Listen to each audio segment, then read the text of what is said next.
కొండూరు సంతోష్ కుమార్, జిల్లా యాదాద్రి జిల్లా స్వర్ణకార సంఘం ప్రధాన కార్యదర్శిగా బాధ్యతలు చేస్తున్నాను.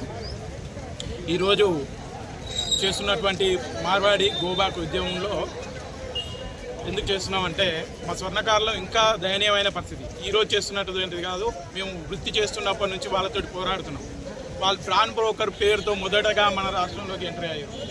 పాన్ బ్రోకర్ అని చెప్పారు, కుదబెట్టుకుంటారు, వడ్డీల పేరుతోటి దోచుకొని మన సమాజాన్ని దోచుకొని ఆ సెకండ్ హ్యాండ్ వస్తువులని మళ్ళీ రీపాలిష్ చేసి కోటింగ్ చేసి తక్కువ తగ్గించుకుంటూ వాళ్ళు పెట్టుకోవాల్సింది తాకట్టు. కానీ వాళ్ళు చేస్తున్న బిజినెస్ ఏంటంటే తాకట్టు పెట్టినవి మళ్ళీ పాలిష్ చేసి మెరుగుపెట్టి కస్టమర్లకు తక్కువ రేటుకి అమ్ముతున్నాం అని చెప్పి ఆశ చూపి మా వృత్తి మీద దెబ్బ కొట్టడం జరిగింది. అదేవిధంగా ఒక్కొక్క నెమ్మదిగా అన్ని వృత్తుల్లోకి వచ్చారు. ఈరోజు గతంలోనైనా మన గ్రామాల్లో ఉండే ప్రజలు ఏంటంటే ముంబై, దుబాయ్ ఇట్లా వలస వెళ్ళేవారు. ఎందుకంటే మన దగ్గర ఇక్కడ ఉపాధి లేదు, మన గవర్నమెంట్లు కూడా మనకు ఉద్యోగాలు కల్పించట్లేదు. అలాంటి పరిస్థితిలో ఉన్న మనం ఈ మార్వాడి ఏం చేస్తుందంటే వాళ్ళ దగ్గర మ్యానుఫ్యాక్చరింగ్ ఉంది. మ్యానుఫ్యాక్చరింగ్లో ఒరిజినల్ ఐటమ్స్ ఏమో కంపెనీ వాళ్ళకు పెద్ద షోరూమ్లకు పంపిస్తున్నారు. డూప్లికేట్ ఐటమ్స్ ఏమో ఇలా చిన్న చిన్న షాపులు పెట్టి మన షాపులు లేకుండా చేస్తున్నారు. ఈరోజు వాళ్ళ దగ్గర కూడా పనిచేద్దామంటే కూడా మనం వాళ్ళని పెట్టుకునే పరిస్థితి లేదు, వాళ్ళే తెచ్చుకుంటున్నారు వాళ్ళని. అంటే మరి మన స్థానికంగా ఉన్న ప్రజలు ఏం కావాలి? ఎంతసేపు బయట ప్రపంచానికి వలస వెళ్ళిపోయి బ్రతకదేరుకుపోవడమేనా? మన స్థానికంగా బ్రతకొద్దా? మనకు వ్యాపారాలు ఉండొద్దా? మన వ్యాపారాలను మనం నిర్వహించుకోవద్దా? మన సంపాదనని మనం తినొద్దా? ఎలా బతకాలి? ఈరోజు ఎంతమంది స్వర్ణకారులు ఉపాధి లేక ఆర్థిక ఇబ్బందులతోటి ఆత్మహత్యలు చేసుకున్నారు.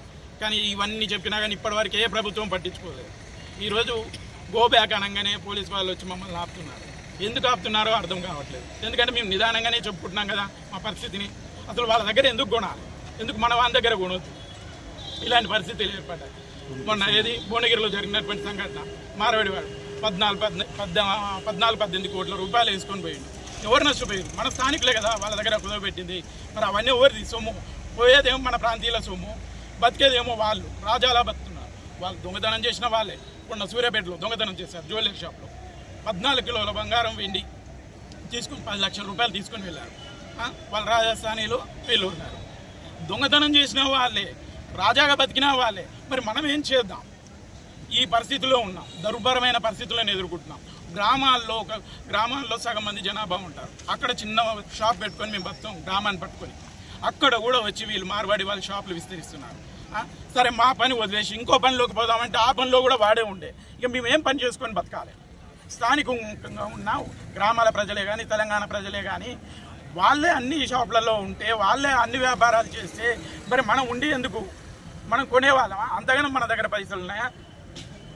ఇది ఒకటి ఆలోచించాలి. ఈ గో బ్యాక్ నినాదంతో మీరు చెప్పదలుచుకున్నది ఒకటే ముక్కలు చెప్పండి. ఒకే విషయం నేను చెప్పేది, తెలంగాణ ప్రజలారా, ఈ మార్వాడి వాళ్ళు మనం దోచుకుంటున్నారు. ఆర్థికంగా, ఉద్యోగపరంగా ఇన్ని రకాలుగా దోచుకుంటున్నారు. కనుక వాళ్ళని కూడా ఆర్థికంగా ఎదుర్కోవాలంటే ఖచ్చితంగా మీరు వాళ్ళ దగ్గర కొనడం బంద్ చేయండి. వాళ్ళ స్థానిక వ్యాపారాలను ప్రోత్సహించండి. మన వ్యాపారాలను కాపాడుకుంటే రేపు మీ పిల్లలకి ఏ జాబ్ దొరకపోయినా ఒక వ్యాపారం పెట్టుకొని బతుకుతాడు.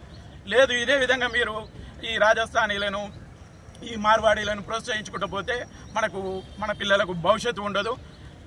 ఈ యొక్క అవకాశం ఇచ్చినందుకు అందరికీ ధన్యవాదాలు.